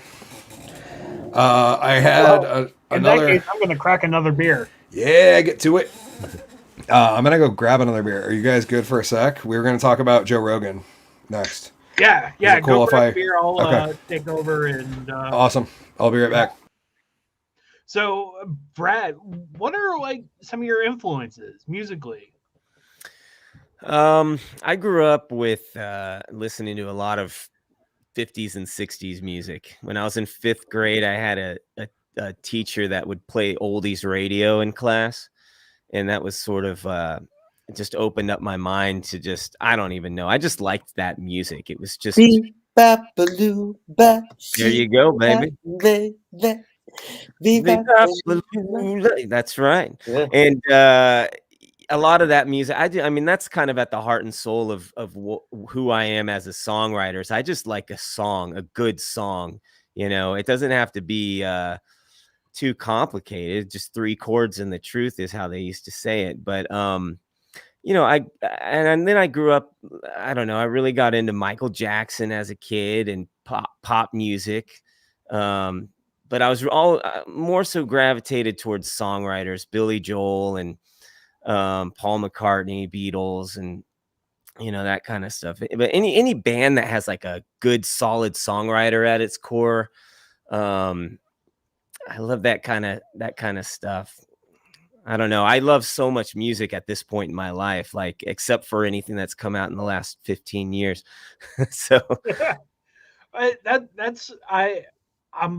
I'm afraid that like as I've gotten older, I've been more of a stick in the mud when it comes to modern music, where it's just like I don't fucking like. I just barely found out who the Jonas Brothers were. uh-huh. And, like, Never heard of them. yeah, Yeah. like my wife made a Jonas Brothers comment, and I was just like, "What song do they sing?" I Right. Yeah. Like if you asked me to name one Jonas Brothers song, I couldn't do it. Yeah. Yeah. Why the fuck would I? I listen to bossa nova and jazz. I like Stan Getz. Yeah. Like, Duke Ellington. You know, Well, I like that's music, you know. Yeah. Music. So when people talk about modern music, to me, it's like I'm listening to like Duke Ellington. You know what I mean? Well, that's so, great like, stuff too. Yeah. And that's the thing is like I don't want to be a stick in the mud as I get older. I mean I honestly every now and then I'll put the radio on. I'll be like, you know, okay, what's hot right now, or what am I supposed to have an understanding of as far as trends go? And like I turn it on. I Georgia. Ooh la la. I get my weed in California. Ooh la la. I don't even know what you're singing. That's the thing. It's sad I do. Was that the Macarena? He was referencing the newest Bieber song. Oh gosh. See, I don't even know, and I can't connect with it. I think I stopped getting into new music around 2005. And, you know, you go through high school and you connect with all the music that's going to sort of make you who you are throughout middle and high school. And then, you know, you're lucky if you still get into new music after high school, because then your life sort of starts. And I guess throughout college, you're still connecting and making, you know, you're going to in your concerts and stuff. I spent about 8 years touring colleges, and that's where a lot of my early fan base came from. But yeah, I just can't get into whatever the new stuff is, because it's just so it's just gross. Yeah, a lot of it is gross, and I like it. What amazes me the most is that Cardi B, of all the people, who admitted to drugging men, that she was being paid to entertain for a family-friendly version take on it, I suppose, was the person they chose to interview the president. Like Right. that's like mind-boggling to me, is that someone can have a past where they admitted to drugging and robbing people previously in their pre-fame life, and now that they're post-fame and have a #1 song about how excited they are for experiences, they're the one that's selected to go.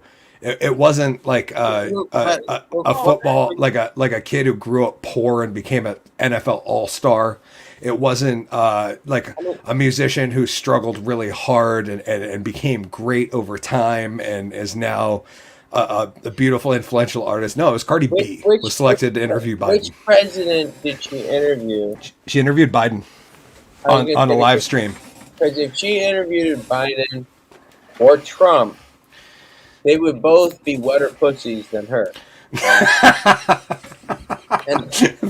Fair enough. God, imagine if he interviewed Clinton. Jesus. They're all wet ass pussies. Okay? They are all wet ass pussies. She would have had to been like Freddie's cigar hands, you know. Sean's got a good one. Brad, well, we're hammering you with questions. So what's more important to you, Brad? Your message or all that comes with fame? All that comes with fame. Oh gosh, no. No, the message. I mean, if I was doing this for fame and money, I would have quit, 18 years ago or something like Or he would have written WAP before Cardi B did. Yeah, I would have And figured out what was in, what Yeah, the trends Argue were. we did. he would have researched the algorithm to a T and been like, hey, if I put the word with wet and ass Wow. and pussy, This is I can brilliant. have a top 40 hit that will carry me on income. ABC, my friend. Okay, Yeah. ABC. And I think there's probably like 8 songwriters for that song too. It's not like she sat down and had an epiphany on it. No, She's no, like, That's the crazy part to me is I saw a meme forever ago that was like Bohemian Rhapsody, the band wrote. Meanwhile, you've got a Beyonce song called If You Like It, You Better Put a Ring on It. It took 6 people to write that song. yeah. It took more people to put a ring on it than it did Bohemian Rhapsody. Like, what the hell is wrong with the industry? It's an absurd, racket at this point. Everybody's got to get their credit in so they can make their money and stuff. And I always sat on the outskirts of the industry. I've been independent my entire career. And so everything I've accomplished has been through, crowdfunding and whatever other ways that, independent artists go about it. But I've met with record labels and I've had those conversations, and I didn't quite ever fit that mold. By the time I was meeting with record labels, I kind of didn't want to be on a record label anymore because I was accomplishing enough on my own. It's sort of at this pivotal moment over, I've been doing this for 20 years. At the beginning of the 2000s, you had the traditional industry was still reigning supreme, but you also had this underbelly of independent artists utilizing the internet for the first time to get their music out there. So I've seen the entire arc of, things going from, it used to be mp3.com, which was way back in the day, even before myspace.com. And then it became MySpace and stuff, but it's all transitioned to guys like, oh gosh, what's his name? Tom McDonald. Yep. And like he's hammering out these major videos now. Huge releases, like 2 million views in a day after release and stuff. And you can do it on your own now. I only know because I react to him occasionally. People request it. Yeah. And he does a great job doing that. Yeah, him and I don't know. Do you know who Ryan Upchurch is? I know that name. He's like an impressive. I've loved him as an artist for like 5 years. He was one of the first artists to share any of my content online, which was a fucking mind-bending experience. Just like it is when you wrote me, and I was just like, holy fuck, like this is crazy. But yeah, the first one was Upchurch at like 3.5 million subs and is completely independent and is basically told Nashville to go fuck themselves. Yeah. And like he did a song with Luke Combs right before Luke Combs got signed, and then Luke Combs' label made him retract it, and so Upchurch just like released the shit anyways. But like just like independent country kid, like. I'm here to speak my opinions. I don't care what you think. And I think that speaks the kid's got 3.5 million subs on YouTube and is crushing it. And I think that speaks to a large faction of people that don't just want to be force fed this mainstream bullshit that I hear when I turn on pop radio now. Yeah. And don't get me wrong, I will say that once in a while, there's actually a well-written song in that top 40 realm. It's just super, super rare. But every once in a while I hear something come through, and it lately it's been more in the country side of things, not the pop side of things. But every once in a while I'm like impressed, or I'm like, wow, somebody who actually knew what the hell they were doing wrote the song. Right. As opposed to a lot of the modern pop garbage where it's like, okay, we repeat this 6 times and then we do the hook for the last 2 bars, and okay, that's our chorus. Okay, we got a chorus. Let's write some really generic crappy verses about showing up to this place, you know, and it's just like the same garbage on repeat on the top 40. There's a science to it for sure, and I've never really been a part of that. That's something that I find gratifying about my career is I never sat down to try and, you know, write a song with the intent of like, this is gonna make it for me. You know, I just sort of even my back catalog that's just, you know, my standard pop love ballads and things like that. Like those were all based on my life. And I just wrote them out of my feelings, like you're supposed to do. You're supposed to reflect on your life and what's happening in the world. And it's funny because now I get, you know, you still get people that write and they're like, you know, they'll hate on like what I'm doing now, and they'll think that I'm doing it for, you know, for clout, for clout or money. I'm just sort of like, you know how much of a dumb decision that is for a songwriter. Number one, it's hard enough to make a living as a songwriter or a musician anyway, but to go against the mainstream is completely the wrong take. So for you to think that I would be making those decisions based on like, yeah, this is gonna push me forward, like the people's minds are just cuckoo. Now it's like, just because the Sex Pistols happen to make it doesn't mean that everybody that says fuck the Queen is going to make it. Kind of crazy. Sean responded back to the question earlier about what's more important, message or fame. He said, I guess I asked because fame is headed your way, in my opinion. I agree. Just remember these little shows that you go on once you hit fame. Jason said the Let's Go Brandon song, which actually was a question I wanted to ask. Brad, was there any inkling in your mind that was like, I need to capitalize on this and write myself a Let's Go Brandon song? Did that happen when that whole thing kicked off, even until today? Well, does that sit in the back of your mind?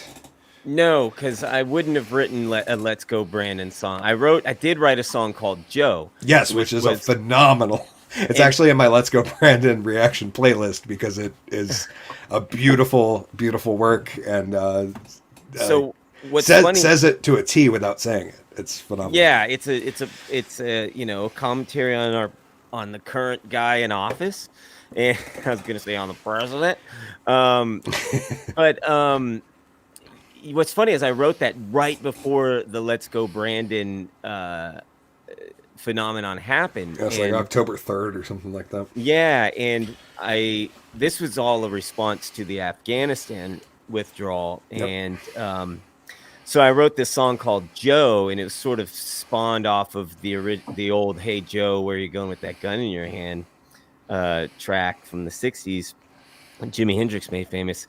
And so I sort of made my own sort of commentary on that. But what's funny is that there's a line in that song. I say, you wander around like you're fucking lost. And I had never in my entire career put a cuss word in one of my songs. So it was a big debate for me because I knew, like, I was like, I couldn't find the right word. I feel like sometimes when you put shock language in music, I didn't want it to come across like it's there just to make you go, oh, whatever. But I couldn't find a word that was going to replace it because that just it just captured the frustration that everybody had. So I had this big, long debate with myself on whether or not to put this word in there because I have an older audience too that might get upset. And then I was like, no, this just has to be said. It is what it is. This is my choice as an artist. I'm doing it, giving myself, one F-bomb for 20 years of songwriting, and that'll be that. And so I do it. And then the next day, Let's Go Brandon and fuck Joe Biden becomes like a nationwide saying. And I'm like, oh, okay, well, whatever. Everybody's saying. So it doesn't matter. It's just funny because like I've and that's something that I've learned too is like I've tried so hard to please people over the course of my career that like I've given that up from one song to the next year. And it's just sort of like, you know what, screw it. Like now is the time that we all really have to be saying whatever we need to say and fighting for what we want to fight for, because if we don't do it now, then we'll never get that back. So 100% agreed. And that's a line. I can find the parallel between that and stand-up comedy, where there's a lot of things that I want to say on stage, but given my location and the audiences that I tend to perform in front of, like I will lose them instantly. Yeah. I mean, like I didn't like Trump. It just politically, I wasn't a thing. But it was hard for me to go on stage and say I don't like Trump, not because it wasn't the popular opinion at the time in Vermont, but it was my reasons for not liking him are completely different than yours. Mm-hmm. Like I have somewhat valid discrepancies with what he did compared to you saying, oh well, he said grab him by a pussy. Like I can give two shits about that.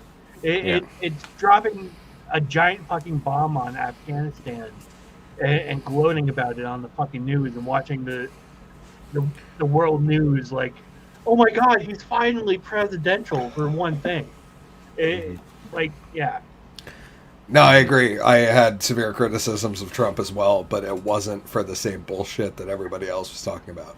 Mm-hmm. You know, everybody else was like, he didn't denounce white supremacy for the 15th time. And I'm like, I don't care, Look, dude. I Like, get it. I think you've seen enough. I realize I did not appease you. Look, I tried. Okay, we all get it.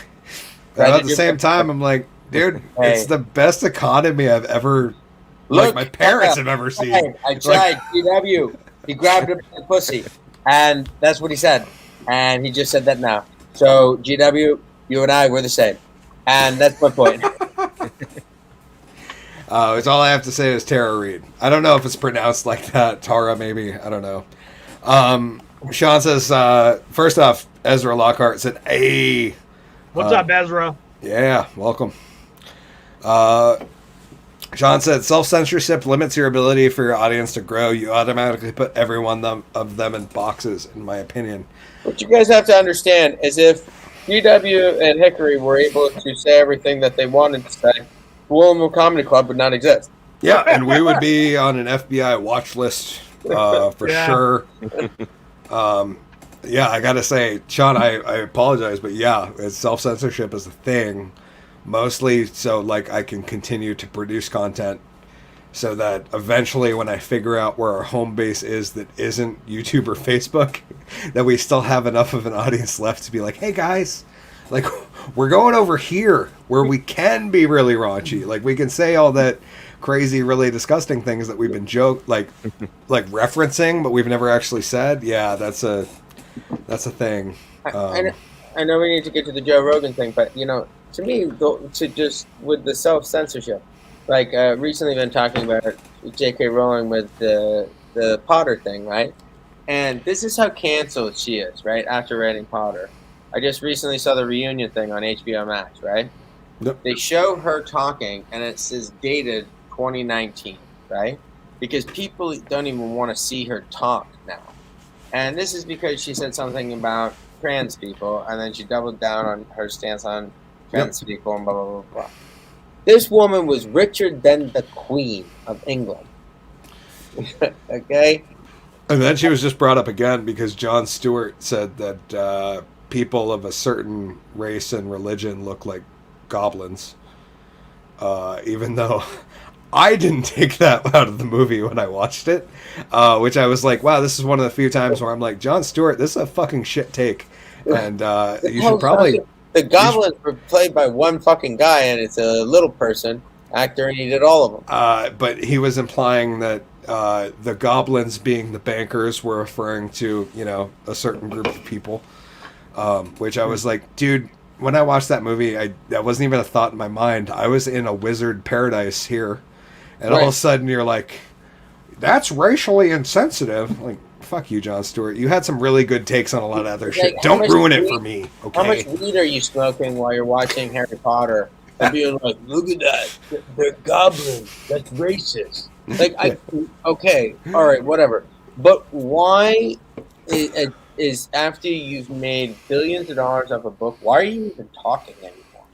You know what I mean? Yeah, just retire. Like, at a certain point, Mike, I would just be like, I'm going to pay people. Make sure I don't say anything stupid. And make sure I don't say anything like, Brad, like you're saying, like the mitigating, like the thing.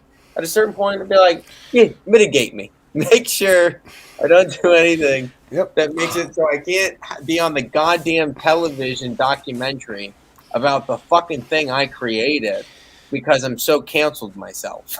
Like, Crazy. now you have other people talking about Harry Potter, and she can't even talk about it because she's talking about trans people. And Chappelle talking about trans people? Don't talk about trans people. Oh, that was awful. You guys see that Patton Oswalt apologized for taking a picture with his 30-year plus friend Dave Chappelle? Yeah. Yeah, I feel fuck like that Patton every Oswalt. time I take a picture with Colin. I take a picture with him, and I'm like, oh, I'm gonna have to apologize for this later. All I can think is, I don't feel guilty about hating Patton Oswalt anymore. That was like the moment that sealed it for me, where I was like, you know what? I never really gave a shit about this dude. The funny part was, I wish that the right wing media in this country was as slanderous as the left.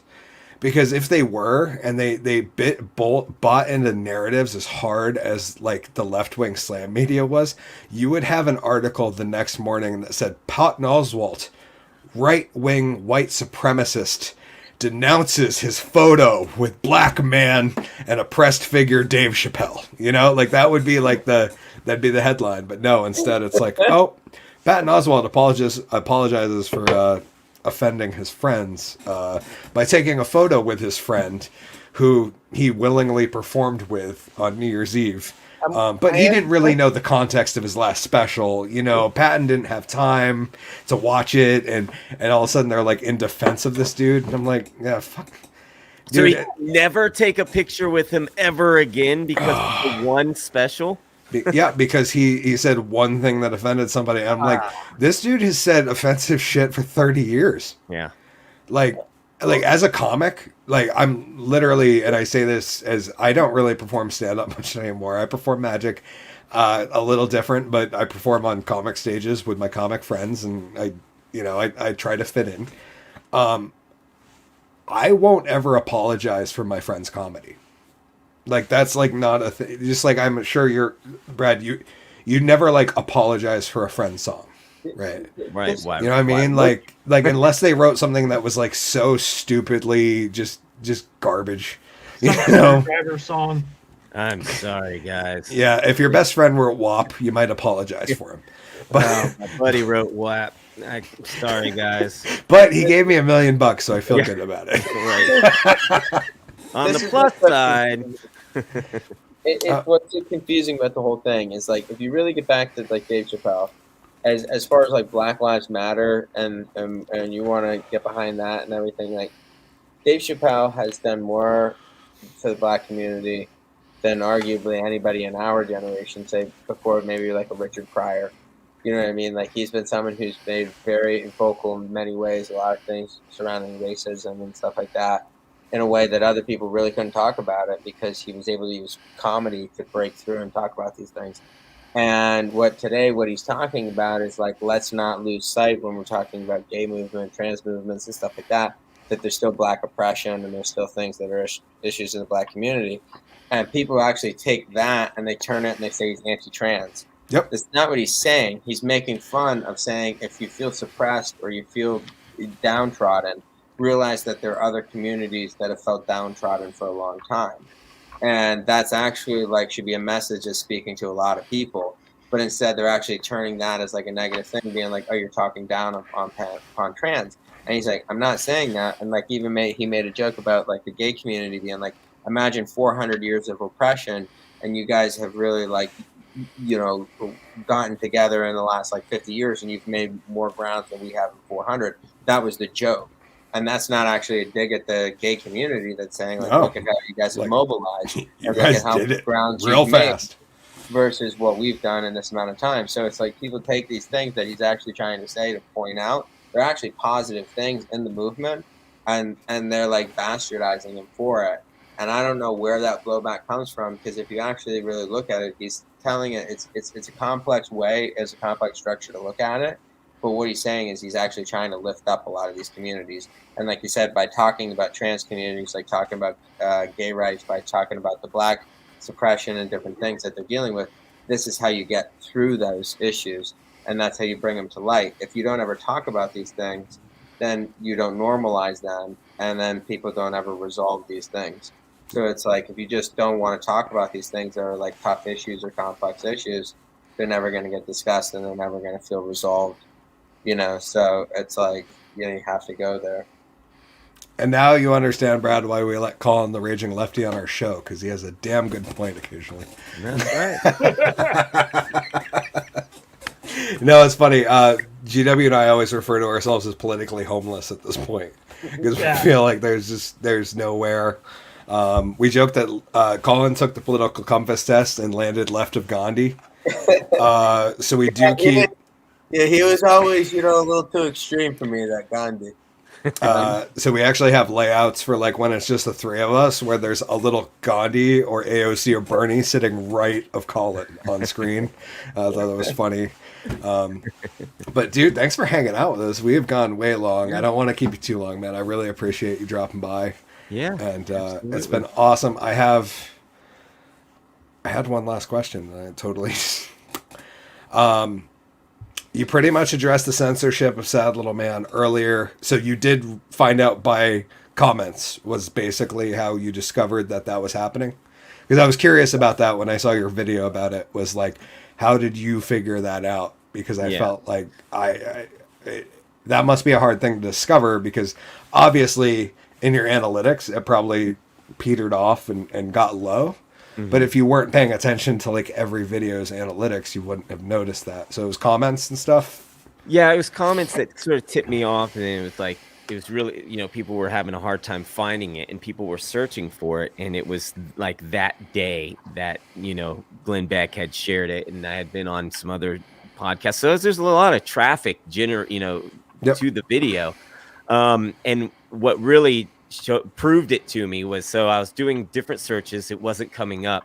What I did was I had done a stream that night before on my own channel of me performing some songs and stuff. I took the clip of Sad Little Man that I had performed and uploaded just the live video of it, and with the same exact title to my channel, and published it right away.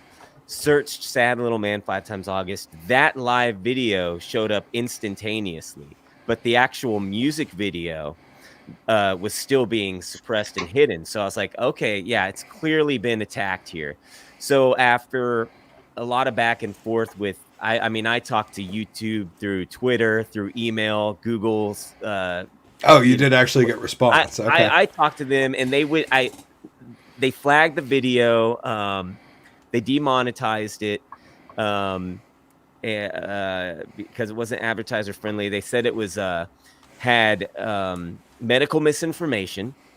So we're talking earlier about like being very careful with your words and everything. Yep. And I was very conscious of that when writing Sad Little Man. I don't say Fauci in it. I don't say vaccines in it. There's nothing in it. It could be about anybody. If you didn't watch the video, you wouldn't have a clue.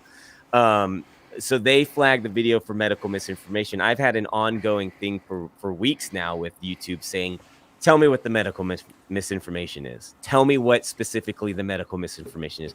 And they won't tell me. And so after about a week of that conversation, though, I went ahead and just uploaded the video a second time to my channel to see what would happen. So there's 2 uploads now on my channel. The exact same title, same metadata, same video, same descriptive text, everything. But one hasn't been touched yet. The second one has not been touched yet, the newer one. So it's like you can find that one in search, by the way, guys. You can find that one. And then the original upload is a little harder to find, and they've clearly messed with it, and it's just a joke. And I knew something was wrong when my reaction came up above your video. Yeah, and I was just like, guys, there's something. Yeah, this is not right. I get that, like, yes, this video's gotten a good amount of views for my small channel, but I shouldn't have more views than like would you have like 400,000 or 500,000 when it got yeeted, right? Yeah, it's something crazy, but like that's how I found your video, and then the other channels had uploaded the music video, and I could find it there, but my actual official upload wasn't there. But it's crazy. I mean, that's the craziest thing I've experienced over the last year is the censorship. This wasn't the first time I had been attacked, and I had another video called Jesus, What Happened to Us that got flagged with an age restriction and demonetized early on, and I had to re-edit it 11 times. I was like, I'll play this game. Wow. And I kept re-editing it and uploading it until it got through all of the YouTube things. And so I've been attacked, and even Wikipedia deleted the 5 times August Wikipedia page over the last week after all this nonsense, and it's just crazy. No shit. Yeah, it's like I haven't even touched, like, I don't even know what was on it. It was outdated, but all of a sudden, like, I had a fan write me and was like, "Hey, I don't know if you know this or not, but your Wikipedia page is up for deletion now," and it was marked as not as being I wasn't relevant enough as an artist to be on Wikipedia. I'm like, oh, I'm taking up prime real estate on Wikipedia, but they can't have one more page on there, even though, like, at this point in my career, I'm probably more relevant now than I ever was, and the page has been up for, I don't even know, 15 years or something. That's so funny. But I actually know one of the founders of Wikipedia who's not part of it anymore, and he hates what the site's become, but I had sent him that, and he was like, yeah, they're assholes over there, and they definitely wouldn't have done that if it wasn't for your latest song. So yeah, I saw they removed Dr. Malone from any mention of the research that he forefathered. And when he was on Rogan, he basically just said, well, yeah, I don't care. The proof is in the patents. Mm-hmm. Like, anybody that wants to look into the actual history of this thing can find it. It's Wikipedia has been goofy as fuck since we were in high school back in 2003. Well, like, so as any type of like dork, like I'm a bit of a nerd, believe it or not. I mean, I'm not GW over here, but you know, Hey, now. I'm a bit of a nerd. And you know, for me, like when I read Wikipedia after reading like actual sources, like I like history, and I'll read stuff and I'll be like, that's fucking inaccurate. Like that's not correct. Like they'll screw up dates, it'll screw up height, it'll screw up, you know, just various things where it'll be like a structure and I'll be like, I'm like, that's not the structural height because I read a book about it. You know what I mean? So it's like, who is putting this shit into Wikipedia? and then gatekeeping it where you can't change it. Right. It's just dumbass shit, you know? I always there's a couple good ones in there. Sean said no one should set up housing and politics. Homeless is the only way to roll. Marcy said I too am politically homeless. Yep, that's us. As a professional commenter on YouTube, I'm extremely honored to have had this discussion with you. Thank you. Saying that to you, Brad. That's awesome. And Nick said good show as always. What an awesome show. I had one last question, and it had to do with it's gone. it was a good one too. Yeah, it was good. We'll have to get back. We'll have to have Brad on the show so he can answer that question next time. He can reach back out. That was the question that was going to make it. Or it was the cliffhanger that'll bring the folks back. I don't know. Tune in next time, kids, to find out more. That's right. Same time, same place. That's right. Yeah, until we move to a better platform, which is bound to happen. Because much like I saw in your post, I don't imagine we're going to be around here forever. Well, right now, don't tell anybody, but we are looking at CNN. Well, just have more viewership than CNN, so that's a good thing. You're off to a good start. Gone, just like Elon Musk said, none of us are perverted enough to work at CNN. And we're pretty bad, dude. It's worse. Actually, I don't. There's a fun fact, Brad. I don't know if you saw was it 2 or 3 child abusers ago at CNN?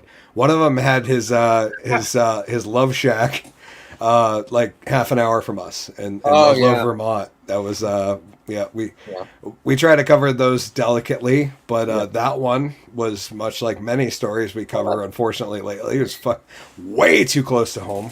Yeah, that was a new claim to fame to us. We never realized that we housed a producer at CNN. Yeah, he was. That one was producing Cuomo's show, and then That was the second one, and then the third one was producing Jake Tapper's show.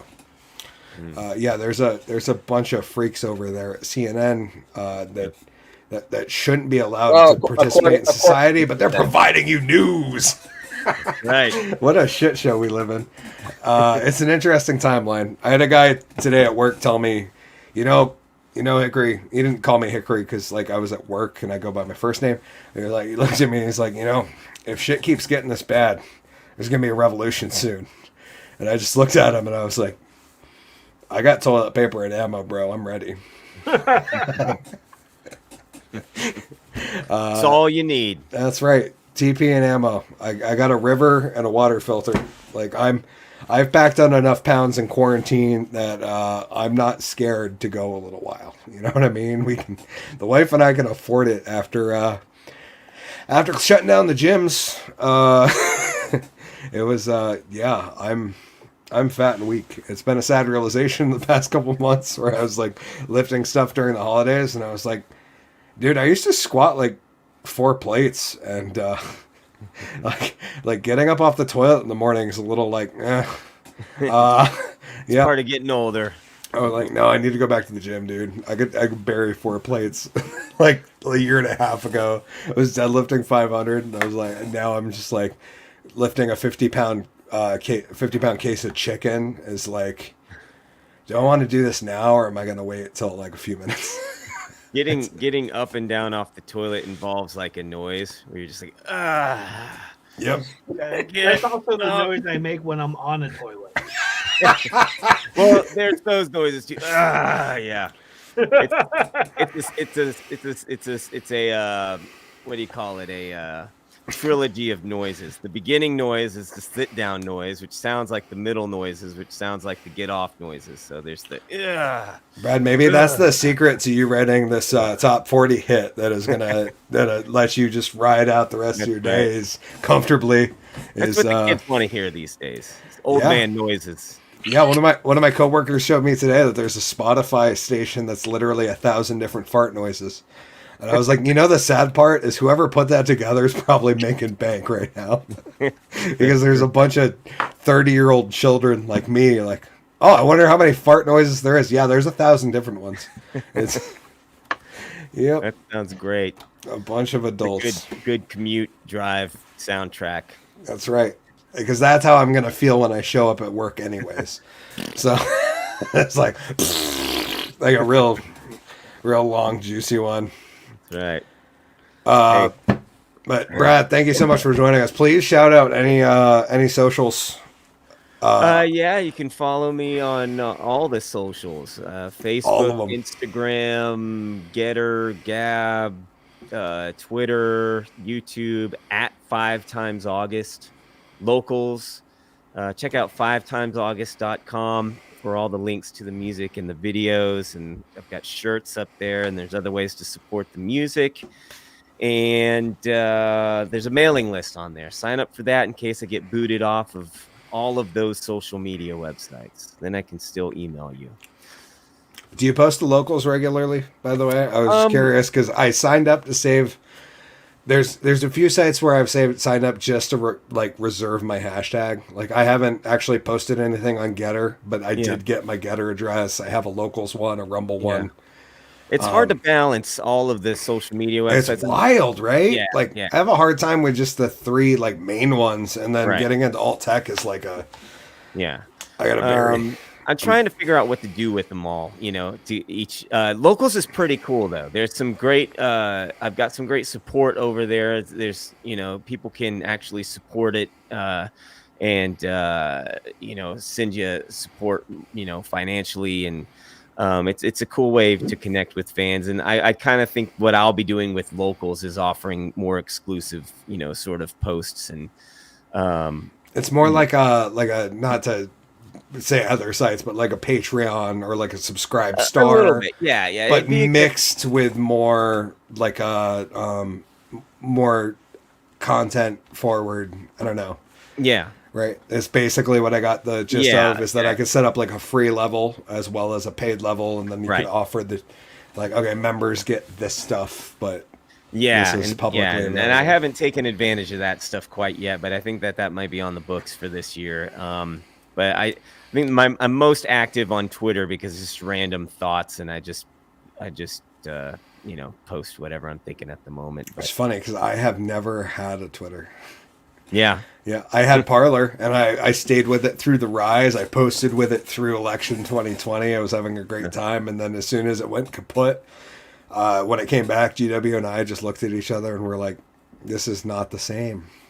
Like something about it, like I don't know if it was the momentum or Yeah. the spark or something, and I was like, I've been looking for that dragon again, Yeah. and I'm kind of hoping that Getter's like the next one where I'm like, Getter's got a lot of steam right now. I'm like, Thanks to oh, Joe Rogan. I'm so, happy for a yeah. new place where I can shit post again. Yeah. And post those random one-off one-line thoughts that would get me banned anywhere else. I'm like, that's the place I'm looking for.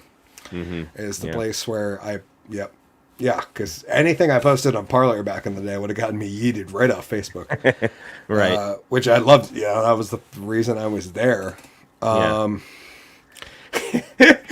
Sean said, yeah, write a new song called Get Off the Shit. Or Shit. Or I'm not sure, but that sounds like a top 40 hit at this point. Jason said, Hickory, start making shirts. Yeah, we got to get on that. Jason's a great show, guys. Send all the hate mail to Reggie Britton. Yes, ReggieBritton@gmail.com. That's an inside joke. There's a comic in our area that always used to say to send your hate mail to his email, and now Do you know how that started? No, I have no idea. Brad's gonna not give a two shits about this. But it started with the movie roast, which was a show we did, and we were getting hate mail all the time. So I set up an email address called thereggiebritton.com or at gmail.com, and we're like, send all hate mail there. And I have yet to get a single piece of hate mail, And we plug it all the time. yeah, hysterical. thereggiebritton.com. Which means people only love the show. So yeah, please follow Brad at 5 Times August. Check out all the awesome music that he's producing. Any hint as to when the next drop is? I'm hoping pretty soon here. I've had a couple ready to go since before the holidays. It just it takes time to get these things together, and the holidays sort of slowed that down. So it's time to rev it back up and just go harder this year. We'll see if I can actually get kicked off of YouTube altogether. We'll see what happens this year. If it is, we'll see you over on Locals and Rumble, I'm sure, because we'll be in the same boat. The last question was, did you edit the Sad Little Man video? Did you do that all yourself? Yeah, all the videos I've been doing myself as well. So it's a whole package of, writing, recording, producing, and then thinking of these videos and putting them. And that thing was like, how many hours did you invest in the editing together? Because it's incredible, dude. I'm blown away every time I watch it. I'm just like, I wish I had like half the talent of editing that you do, which is insane because you're 10 times the musician I've ever been. And like it just blew. I'm just like, every time I see things like that, I'm just like, oh, I should be so much better at life. I lived in front of the computer for a solid week doing that. Okay, I was trying that makes me feel so much better. Yeah, no, I was. I was scared you're going to be like, yeah, it took me like 2 days. Fuck, I'm just giving up. Yeah, it's just sort of something I did. Nah, but no, it's just it's all that work that put it together and do it. But no, I'm glad you like it. Yeah, absolutely love it. Please follow GW Foley at Foley Kills on Facebook, GW Foley on YouTube. Check out Foley Kills. The podcast is back and it looks better than ever. Added in some B-roll and some other things, and it's looking good, my friend. I left a comment. I didn't tell you that in person. I apologize. So it was beautiful. Your intro is great. Follow Colin at Colin D and at Woolen Comedy Club, where we got shows coming up on January 22nd. That one's going to be Matt Vita. Hickory hosts the show. It's going to be fun. We are going to have a couple comics down. GW will be there, Colin will be there, Matt Vita will be there, and Hickory will be hosting. Other comments to be announced later on, as well as February 12th, a pre-Valentine's Day show featuring Hickory hosting again with GW Foley, Katniss Everqueer on Burlesque with possibly one of her other burlesque friends, Pierre Vachon. Colin may or may not be there. That's undecided as of yet. He may have obligations elsewhere, but yeah, we'll see. It's going to be a fun show regardless. It's a pre-Valentine's Day show where we're going to get saucy, we're going to get sexy, and we're going to get silly. And it's going to be... I love the combination of saucy, sexy, and silly. That's where I'd like to be all the time. Unfortunately, none of the three of us are sexy, which is why Brad is here tonight. Because he filled that role perfectly. Not only a beautiful voice, he's a beautiful man. And I don't care how weird people get me saying that Brad is a beautiful human being. I'm very grateful for him. That's not a problem, brother. Anybody's ever said. Aw. But that's all I got on this one. This has been episode 36 of the Drunken Under Quarantine show. We'll be back next week for episode 37 with Pear. My arch nemesis, Pear, the overwhelmingly smoky from Pear Smoked Fish of the North Sea Kingdom. We're going to get real deep, talk about the cream cheese crisis that's been happening the past couple months. I don't know if you guys know, but there's been a serious cream cheese shortage due to a cyber hack back in before Thanksgiving, and Philadelphia shut down completely for a while. And one of the worst things that's ever happened in my life. It has ravished a lot of companies because there's unfortunately a lot of companies that either A, do bagels, B, make cheesecake, or 3, make dips and spreads, which is just completely leveled. 3 favorite things in life. That's right. They all require cream cheese. And apparently there's only like 3 companies in this damn country that make it. So, yeah, when one goes down, it's a major hit to the whole thing. That's all we got. We went a whole 2 hours, Brad. Thanks for hanging out, brother. We'll see you guys all in the next one. I, of course, am Hickory the Drunk Underwhelming, imploring you all to stay safe, stay drunk, stay underwhelming. Most importantly, in these trying times, try to stay sane. Go check out Brad's music. It'll help. And if you're ever feeling down, just remember, the man said it himself. Let's go, Brandon. I agree. Cheers. We'll see you guys in the next one. And so I didn't get a chance to take my pants off.